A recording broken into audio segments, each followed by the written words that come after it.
videotape. Now I'm going to, where's the other company?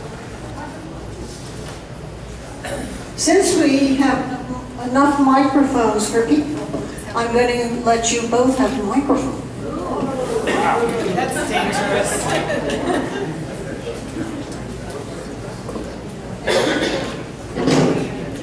And I'll use this one. This is the one that you'll use. Now, Alex, if you would introduce yourself, please. Do the rock star. If you say a bad word, it'll come through. You have to turn it on. What did I do? It's on now. Okay, don't turn it off? All right, I'll turn it off. Hello, everyone. Thank you, Kathy, for creating this forum and debate here at CONA. My name is Alexandra Coe. I know many of you, but I see a lot of new faces, so thank you for coming out this evening and being with us. Just briefly, I've been involved with this community for over 20 years. I've been involved with a lot of issues with the County Commission, with growth and development, with a lot of not-for-profits in town, and so for me this is just a natural progression to get involved with the County Commission and try to learn more about what we can do to make Sarasota the kind of place that we all like it to be. Go ahead. Hi, my name is Ruta Jouniari, and I'm running for Sarasota County Commissioner because, like many of you, I moved here 20 years ago. And what I've seen is no change, though, in those 20 years. And in fact, there's been no change in the commission for 50 years. It's been a one-sided commissioners from one party. And what we've seen is the destruction of Sarasota, the one that I came to love. When I moved here because of the great beaches, because of the nice sprawls with cattle, and we are slowly seeing all of that dissipate. And the reason I'm running is because I believe that we need to make sure we have environmental protections put in place in Sarasota now and for our future generations. We have to have sustainable growth and development. The growth rate that's happening in Sarasota is extremely dangerous, and we also have to make sure we have a commissioner who believes in proper infrastructure and holding developers accountable to that infrastructure. And also, I want to make sure that we have an issue here in Sarasota locally with affordable housing. And it's something that's critical. We're losing youth, we're losing great people because there are just not enough places for them to live that's affordable. Just a little bit of background, I was born and raised in Boston, got my degree in finance and my MBA in Boston. I moved down, I worked with Aetna US Healthcare doing network development for 10 years. And then 2 years ago, I co-founded a free medical clinic. It's a 501c here in Sarasota that offers free medical care to anyone that has no health care insurance. And that's actually what spawned me to run as well. Just hearing from people on a day-to-day basis who are working 2-3 jobs to make ends meet here in our county and hearing the laments that they don't have affordable housing. They're concerned about everything in this county. So I'm asking you to vote for me. I don't have a primary, so I'll be on the ballot November 6th. Thank you.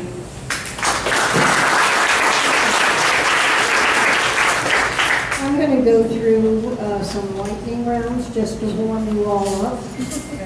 Please address each of the following lightning round topics with a yes or no answer. And if answering negatively, explain your stand in a brief statement not exceeding a minute.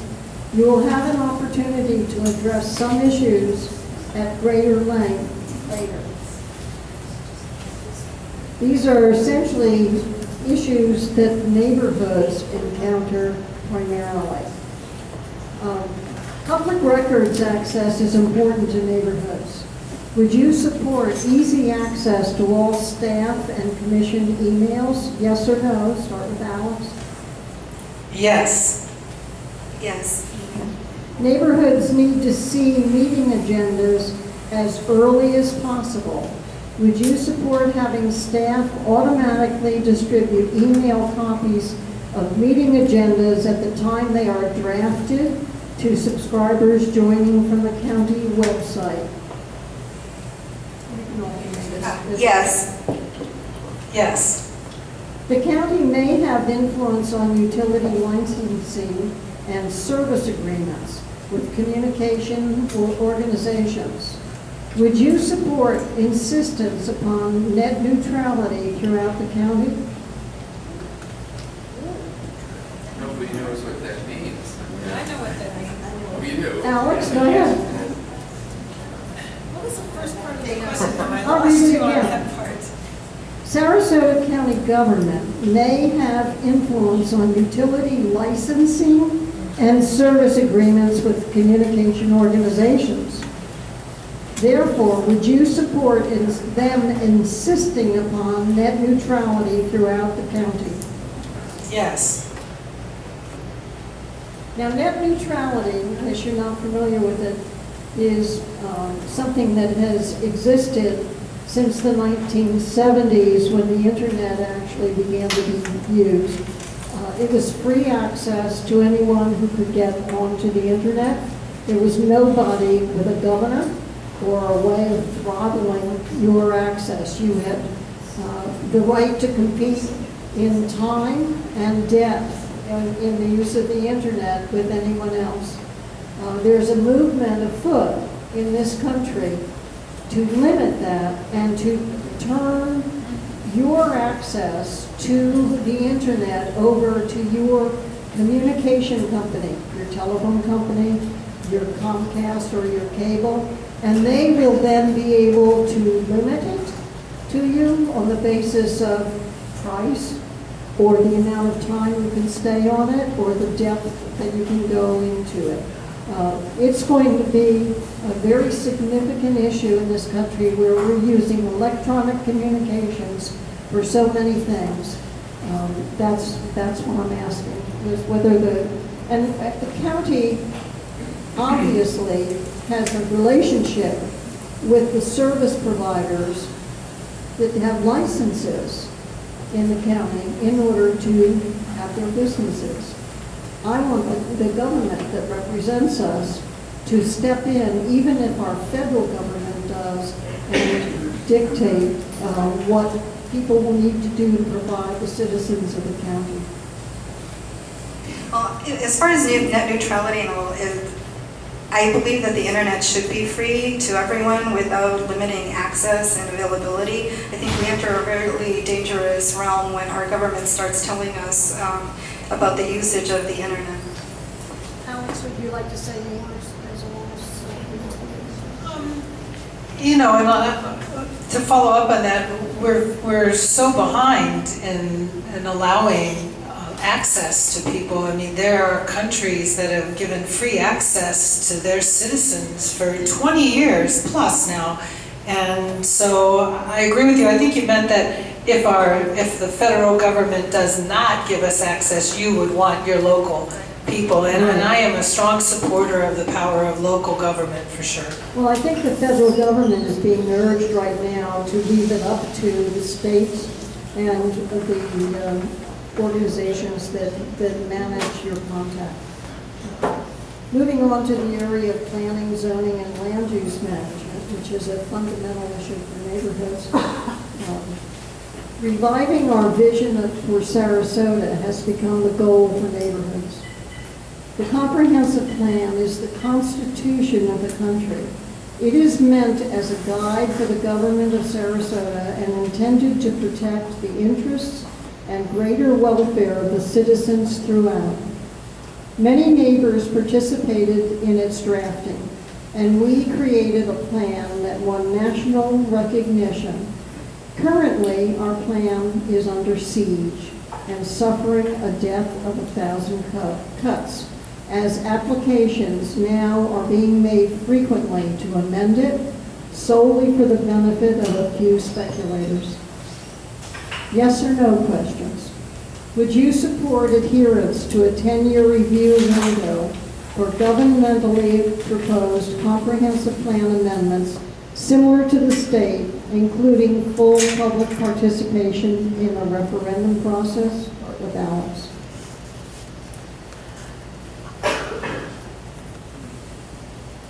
Yes, I'll say. Thank you. And yes, I'll sing. This person doesn't say anything. Would you support adherence to a public referendum process for any other proposed comprehensive plan amendment? Yes. Yes. Would you support increasing urban density in our municipalities and saving open lands as our new growth objectives? Yes. Yes. Would you support encouraging agriculture and organic farming to serve our local markets and to create a sustainable local economy? Yes, absolutely. Yes. Would you support encouraging light industry and professional institutions to locate here in order to provide a living wage job market in a year-round, sustainable, and diverse local economy? Yes. Yes. And we have two more yes or no's. Would you support encouraging historic preservation as a tool to stabilize neighborhoods? Yes. Yes. As a member of the Historic Preservation Board, I must say yes. Does the approval of development on lands that already flood adversely affect the entire community? I should answer that one first. Yes. Yes. Even development on lands that don't already flood Okay. adversely Ruta? affect. What is the 2050 plan, and briefly, what is your review of it? Well, the 2050 plan was initiated to protect growth of Sarasota County in urban sprawl into rural areas. And it's currently under attack even as we speak. They want to draft amendments now that are going to actually change what the 2050 plan represented. It was supposed to be an agreement where the developers would start building over time and given over decades, and also present what's called a master plan. And those master plans would outline exactly how they were going to be constructing those new developments with a village concept, and also having wildlife corridors and habitats protected, as well as wetlands. There's a proposal right now coming to the commissioners Wednesday already from a developer wanting to amend this. And it's extremely, extremely dangerous, because once we allow an amendment to the 2050 plan, it will send a message to all developers that there's a precedence to change the 2050 plan, and it will ultimately collapse it. It's made to protect us, protect our environment, and have sustainable and manageable growth that would make sense with infrastructure. Again, I support the 2050 plan. I think we all should. I think it makes for smart community and smart growth, but we cannot allow the developers to go ahead and start making amendments to that plan. Alex? Well, having been involved with the 2050 plan and a number of things for a long time, the 2050 plan has been under attack for several years now. And for those of you who don't know about the 2050 plan, the 2050 plan is what's called an optional overlay. So if you look at the county of Sarasota and you see all the zoning and what you're allowed to build in places, and for example out east, if you're in the rural area, the building out there is 1 unit per 5 acres. If you're a developer and you buy a piece of land out there, your rights that come with your land are 1 unit per 5 acre. The 2050 plan gives you the optional.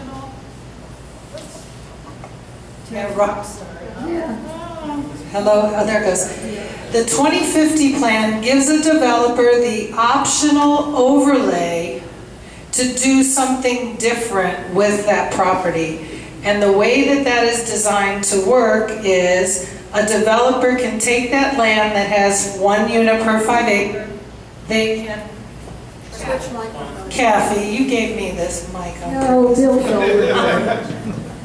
So this optional overlay gives these developers increased density, which means they can build more than one house per 5 acre, but they must also fall into whatever the overlay tells them, whether it's a village or a hamlet, and usually that increased density is given to them for increased green space. And this is what is happening, is these developers are asking for amendments or variances or a variety of different things that give them even more density than what the overlay plan has, and lets them leave less green space. So this has been going on for a long time, and those of us, and there's a couple people in this room that were involved with the 2050 negotiations for over the past 5 years, there has been pretty much an all-out gutting of the 2050 plan, to the point where, as far as I'm concerned, the 2050 plan doesn't exist. And so it is critical that, and I don't even know if having the right county commissioner on the board can fix this. I really think it's going to require a citizenry of people to really get together and, as Kathy said, create a new vision for Sarasota County. I really think that that is the time that is upon us, and as county commissioner, I would help to initiate some type of review or revitalizing of the original intent of the 2050 plan so that we can get back on track. With that said, one of the things that I am committed to doing in this community is, we discussed as part of the 2050 plan, this green space wildlife corridor. And if you can imagine a corridor of green space that runs from Northport and War Mineral Springs all the way through East County to Mayaca State Park.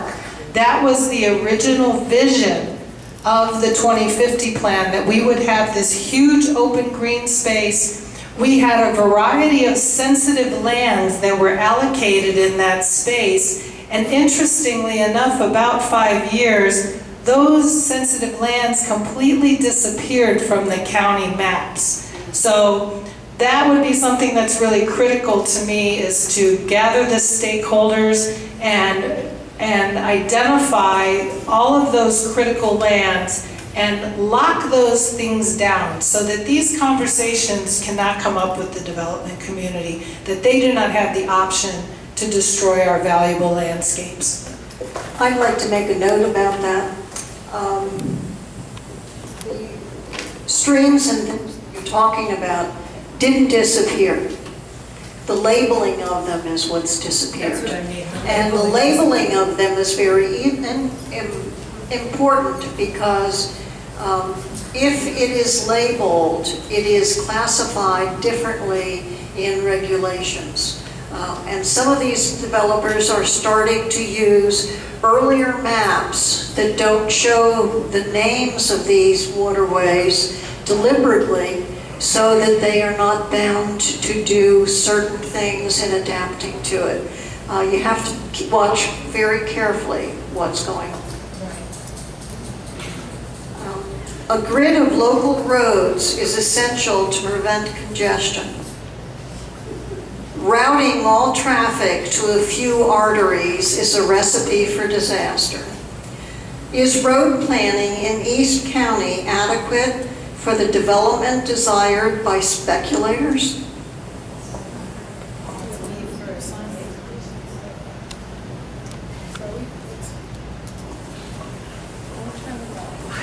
Do anything, I swear. It's a trick. Okay, this is one of those yes and no answers again, No, right? So this no. is no, they are not adequate. I have a lot of experience with, You want this microphone back? no, it's a curse, no matter which one I touch. I have a lot of experience with East County. I've spent over 10 years studying our cattle ranching communities. I've worked cattle with them.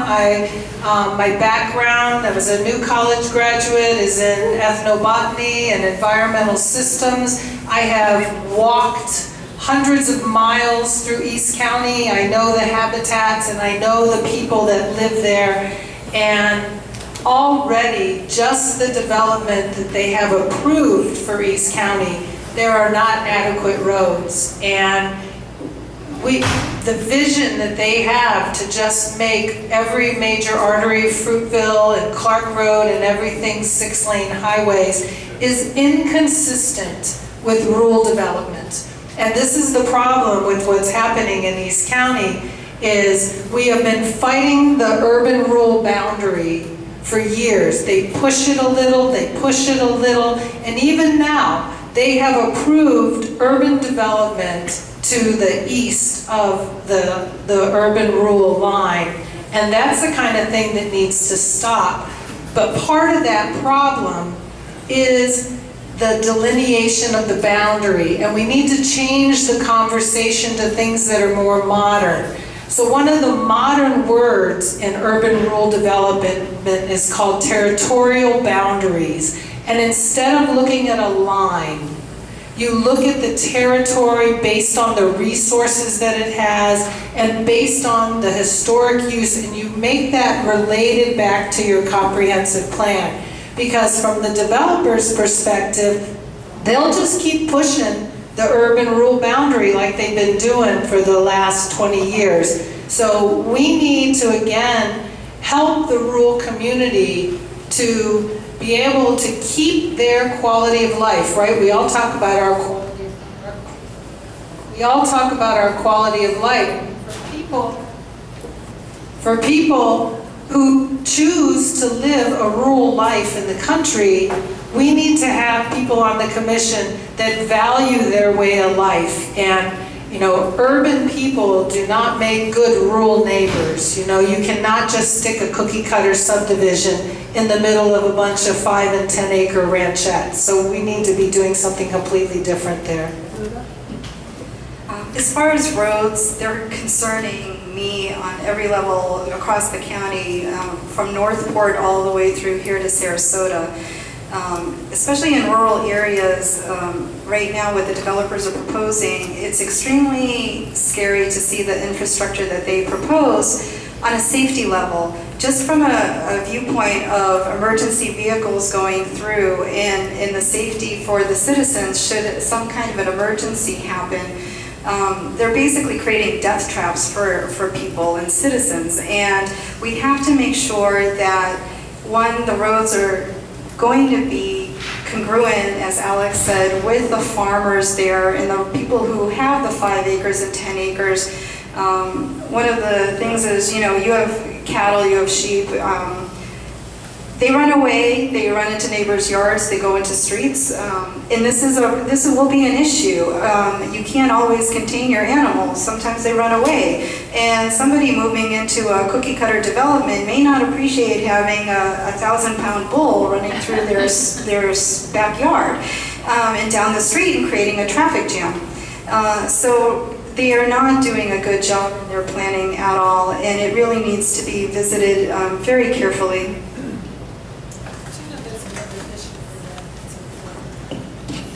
I was going to say there's another issue that's important to what's happening out there, and it is the way they categorize land. These developers buy the land cheap. You know, they can buy the acreage out there cheaper than they can buy it to try to do infill development. And even though we try to say that there was an initiative made to promote infill development first before we expanded, and they're not paid attention to that. They've been able to buy this inexpensive land and then just, you know, splatter this urban sprawl throughout the rural area.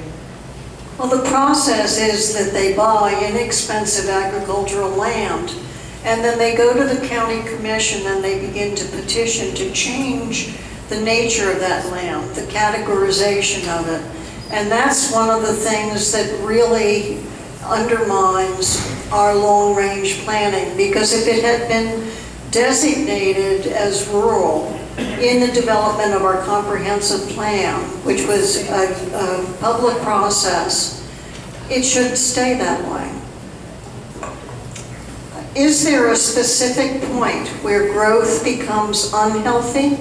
How would you rank Sarasota?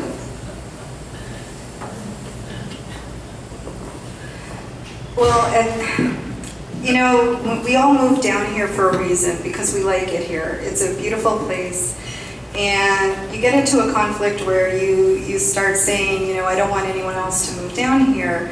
And the thing is, we are building out Sarasota proper in the counties and in the city areas of Venice and of everywhere. So ultimately, the developers are looking to the east to start building more developments, and their argument is there's a housing shortage. We have to be careful, because the problem is once we start selling off all of those rural lands, you can't get them back. And once you start taking away wetlands and preserves, you can't get those back. And then you get into the issues of polluting our waterways and our drinking water.